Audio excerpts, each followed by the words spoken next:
It's been 3 weeks since that night. I'm living with my aunt now. New house, new room.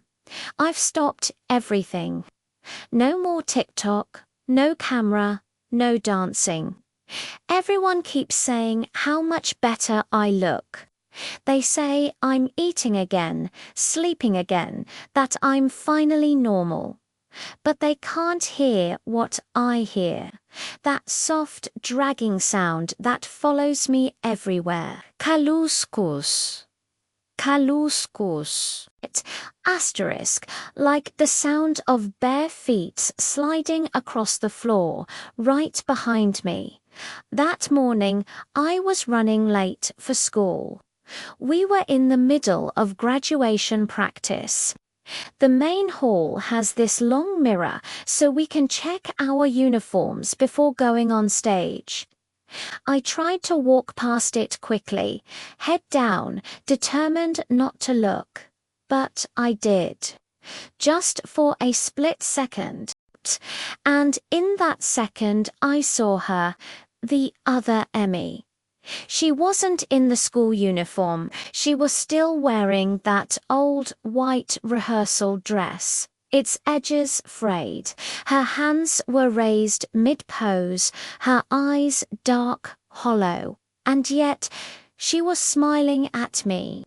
I whipped around. There was nothing there, just an empty hallway. When I looked back at the mirror, it only reflected the empty space. But the air suddenly felt colder, like someone had just been standing right where I was. Later that evening, my aunt came to me, holding a white dress. The school asked if you could help with the rehearsal. She said gently, "It's just for tonight. Don't be afraid."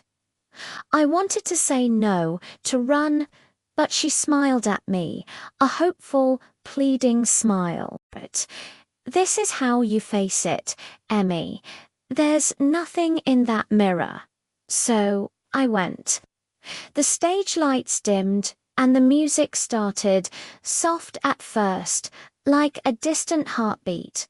And then my body remembered, without any conscious thought. My feet started to move. Step, turn, step.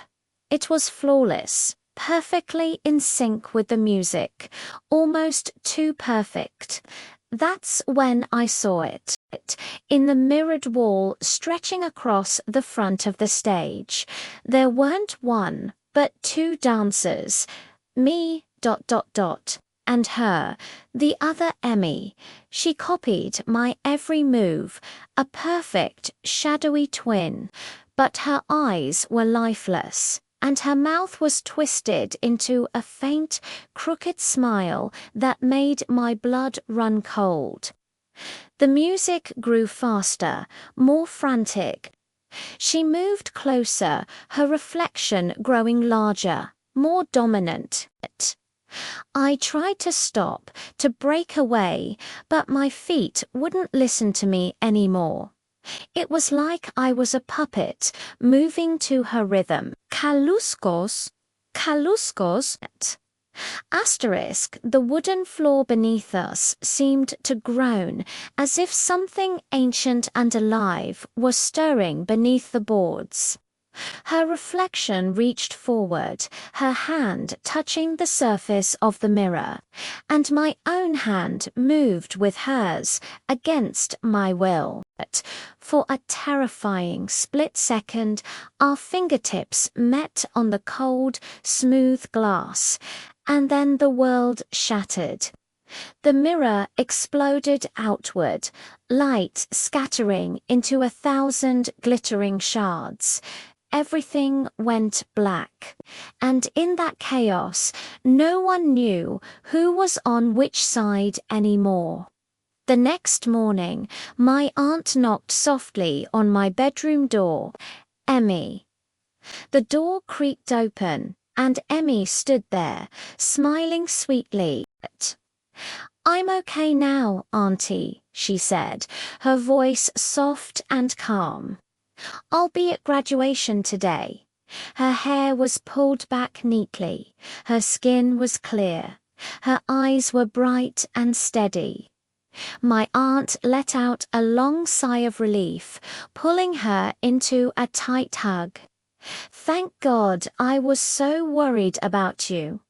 But as Emmy turned away, the mirror on her bedroom wall caught her reflection, and in that reflection, her eyes were a pale, empty, horrifying white. From the next room, the floor creaked softly, Kaluskos, and somewhere lost beneath the scattered fragments of broken glass, a faint handprint remains still pressing forever from the other side.